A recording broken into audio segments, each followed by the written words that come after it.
Nimeamini maisha rafiki yangu usiige.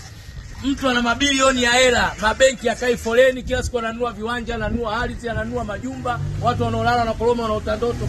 Mwangalie kinyoto yake. Anamnyoa chini ya mwembe, ndio jua hela ya masharti. Yaani huyu akiingia saluni kafa au kazimia. Jamaa anahangaika anatoka mbali. Jamaa anakamwa Lusembe huyu. Kaja tangu saa 12 kuwai kichwa hicho. Anakamwa Lusembe, Goba Malusembe. Kaja kuwai kichwa. Paka huyu mtu katulia saa 10, huyu kahangaika wewe.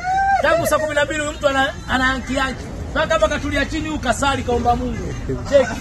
Ana kikapu kizima kibegi cha mashine ya 4 hii. Hii mashine ya 4 anabadilisha. Hii mashine ya 4. Unaona mashine zile pale.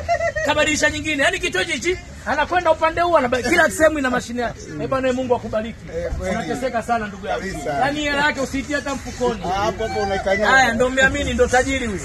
Ana majumba Tegeta, mmeamini? Kile kizungumkuti maigizo, mmeamini? Magari yote yake angalia, mtu anatwania cheki anatingisha miguu kama yuko saluni. Pembeni kaeka juisi nini? Oya msige maisha. Maisha mazuri ya kwako. Huyu hapa kashasimama masaa 3.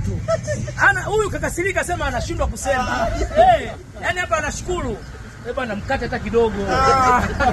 Anaogopa kumkata tajiri eti.